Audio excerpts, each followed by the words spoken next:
Hello friends, welcome back to my channel. My name is Danny and today we're going to be checking in on the 23 books I said I wanted to read in 2023. So I did a check-in earlier in the year. I will link that for you guys and put a card up if you have not seen that video yet. So I did create a list of 23 books, 23 backlist books that I wanted to read this year at the very beginning of this year. And I have actually made pretty good progress. And so I wanted to just check in with you guys one more time before the end of the year to talk about the books that I have left on my list and the books that I have gone through and what I thought. The first book I finished since my last update with you guys is The Bitter Twins. So this is the second book in the Winnowing Flame series, and the first book is Ninth Rain. You can see Ninth Rain, and the third book here, Poison Sun, or Poison Song. Yeah. And so I did read Bitter Twins. I read this on Kindle, and so it took me forever to read it. I will say I liked this book less than I liked the Ninth Rain. Ninth Rain was a 5-star. This was a 4-star for me. I do think that maybe there's a little bit of middle book syndrome in this. I don't know because I haven't read the third book yet, so we will see. If you've never heard me talk about the Winnowing Flame series, it is an epic fantasy series that involves humans and a race who are called Iborans, who are, I don't want to call them immortal, but they live a very long time, and there is some animosity between the Iborans and humans because of past things that have happened.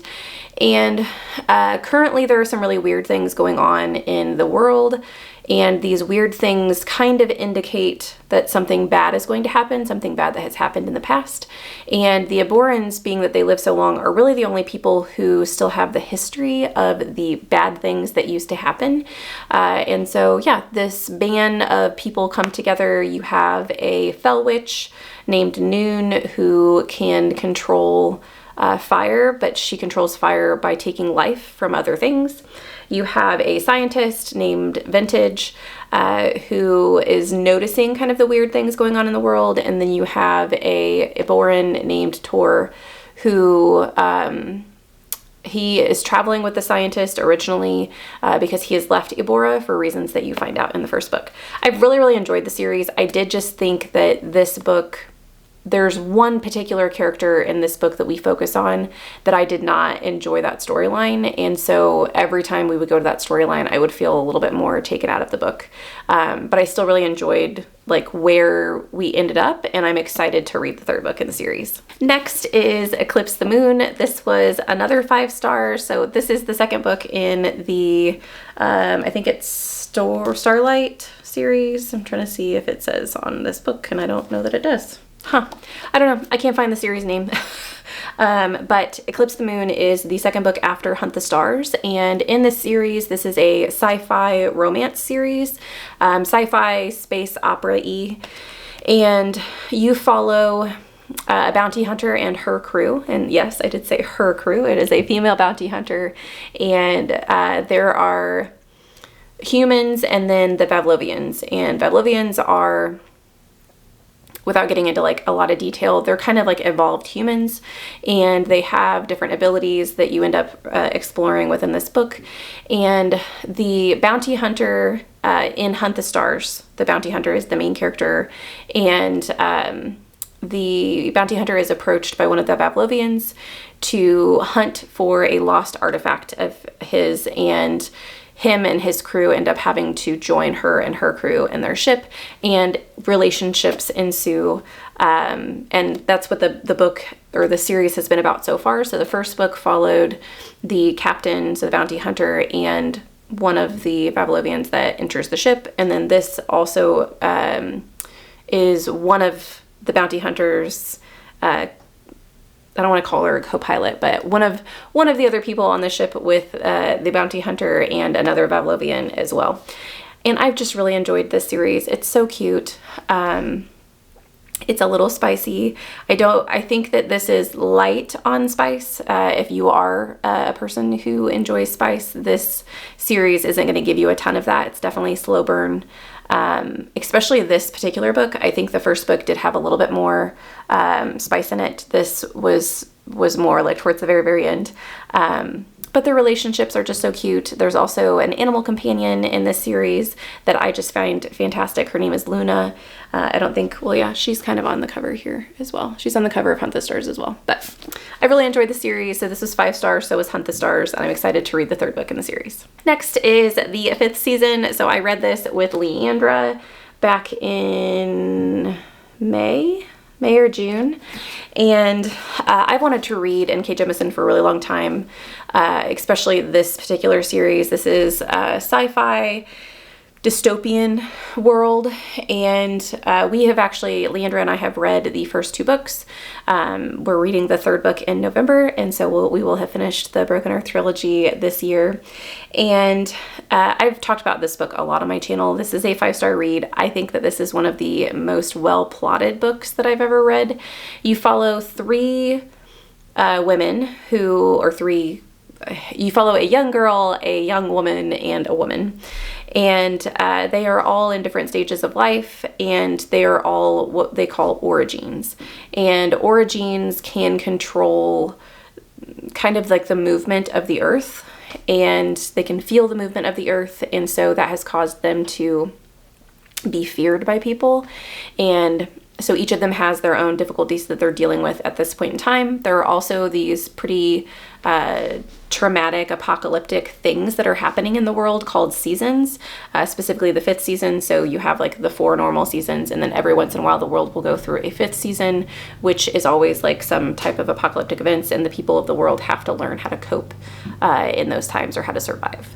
It's fantastic. It is definitely complex. It's not not a short read. It's also not like a gigantic book. It's like 460-ish pages, but it is very dense. And so if you can buddy read it, I would definitely recommend buddy reading it. The next several books I do not own actual physical copies of, so I will just put pictures up for you guys. The first is The Monsters We Defy. So this is a book set in the 1920s, and it is featuring African-American folklore. You have a woman who is a medium and can talk to spirits and finds out something ominous is going on, and has to end up putting together this kind of ragtag crew of people and perform a heist. It's a lot of fun. It was really interesting to see that the culture and the dynamics of being a woman in that day and era, and how the spirits kind of play into it. And she also has a grandmother that is somewhat, she's not a very big part of the book, but I absolutely loved that character, that she could see as a spirit and talk to her, and she was kind of like a cantankerous old lady.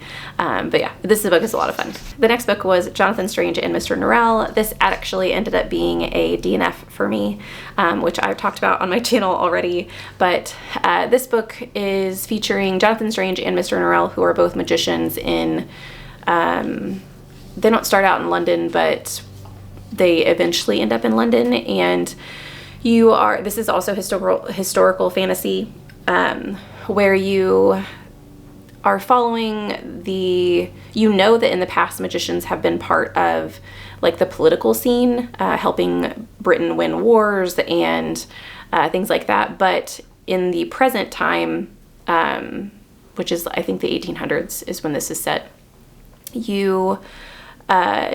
magicians have become kind of known as charlatans and not real. But Mr. Norrell, who is where you start the book from, is trying to bring, magicians back into the limelight and show that it is actually a real profession and a real thing. This book just wasn't for me. Ended up focusing a little bit too much on it didn't focus enough on the magic. I'll say that. The next book is The Traitor Cormorant. This was 4 stars for me. I do think that this might be a series I don't continue with, even though I really did enjoy the first one. This book is super complex. You follow Baru, who is a young girl at the start of this book, who is in a town that is being taken over by a larger political force.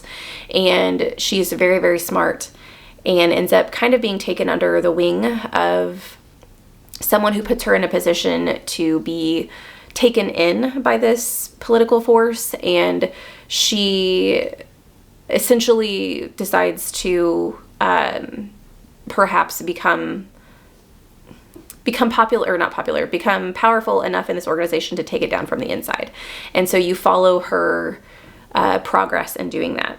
This book is heartbreaking. This book will mess with your mind. And the ending of this book, I really did enjoy it. And so it's sad for me to say that I don't know that I want to continue, but it was exhausting for me to read this book. Not only because of the fact that it is pretty dense and but just what happens to Baru and the choices that she has to make were mentally exhausting. And I don't know. I don't know if I want to put myself through that again. We will see. The next book is The Grace of Kings. So yes, I did actually start the Dandelion Dynasty this year. This was a buddy or a Discord read over on Kirsten's channel. And I have to say, this wasn't my favorite. I gave this 3 stars. There were a lot of elements about this I absolutely loved, and a lot of elements about it I disliked. And so I will probably read one more book in the series. I actually tried to pick up the audiobook of the second book, and I just couldn't get into it, and so I will have to physically read it, which means it's going to wait for a little bit because there's a waiting list at my library to get it. If you've never heard of the Dandelion Dynasty, I don't even know how to describe this. It's such a vast world. You follow a large empire, and you follow a whole bunch of different characters, small characters throughout.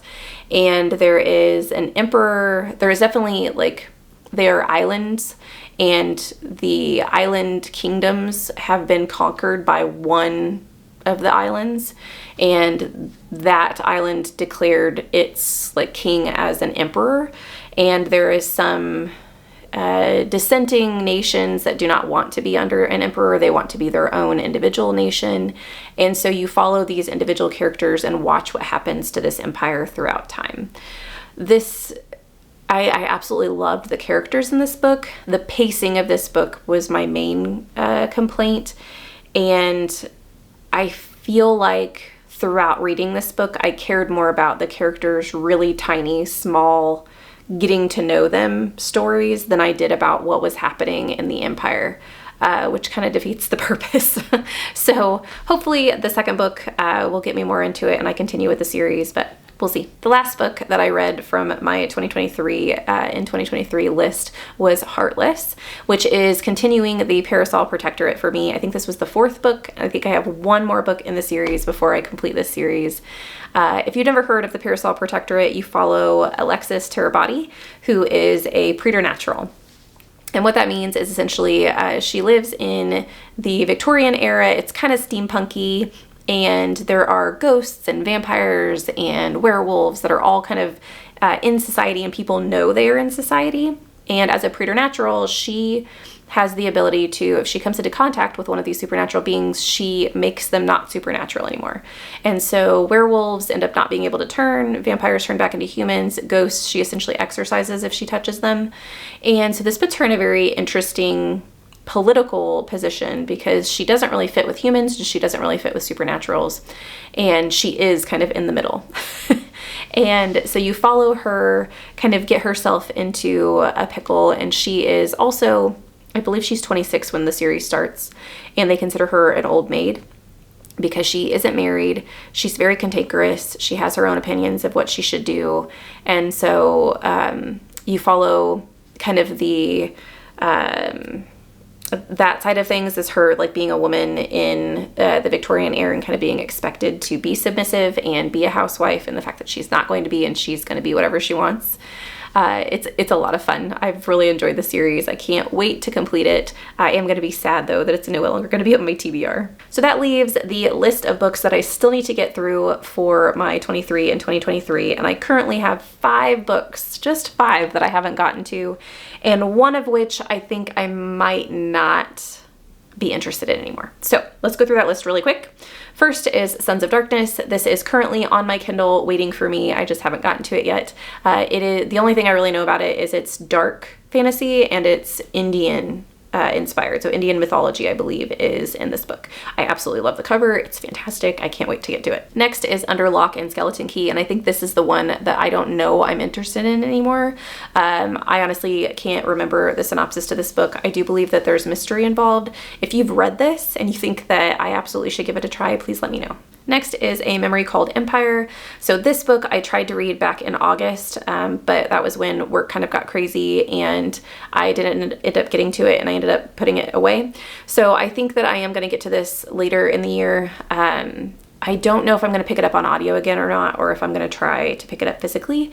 But it is something I'm still interested in. The only thing I remember about the synopsis is we are following a aristocrat. What do they call her? And like an ambassador, I think is what she's called. And she is, it's sci-fi. And so you're in like a solar system and she is the ambassador for her specific world. And she has to go to fill in for an ambassador who has died. And there are some like weird circumstances along with the death. They don't know if this person was murdered, and nobody kind of will tell her. And so she doesn't know if she's walking into a dangerous situation, but she also wants to make sure that her people are represented. And I know that music, I think, plays a big part in the storyline, but I'm not sure how. Next is Not for Good Maidens. I actually have plans to pick this up next month. This is about goblins. That's kind of all I know. I think it has the goblin market. I think someone goes missing and someone goes looking for them, and it has to do with the goblin market. So that's why I'm reading it. I'm excited about it. It's been on my TBR for a really long time. It's about time I get to it. The last book on this list is one I'm definitely not going to get to this year, but it's still on my TBR, and that is The Lost Metal. This was wishful thinking. I started my Mistborn reread this year, but I really wanted to reread Era 1 and then read Era 2 to finally get to The Lost Metal, because I want to read all of them in succession. And I've only gotten through Mistborn number 1 in Era 1. I haven't even gotten to Era 2 yet. And I have read all of Era 1 and I think 2 books in Era 2. So I could technically just start with the 3rd book in Era 2, but I really just want the whole experience. I want to read through the whole thing again. So The Lost Metal is definitely still on my TBR, but it's probably not going to be one that I achieve in 2023. So that is my 2023 and 2023. I think I'm doing pretty well with only 5 books left. One that I probably won't get to because of how vast the series is, and one that I really don't want to get to anymore. I think that that's a success. Are you guys doing a 2023 list of books? Which ones do you still have to get to? Let me know in the comments down below. If not, just let me know what you're excited about reading this month. Thank you guys so much for watching this video. I hope you have a lovely evening, and I'll see you in the next one. Bye.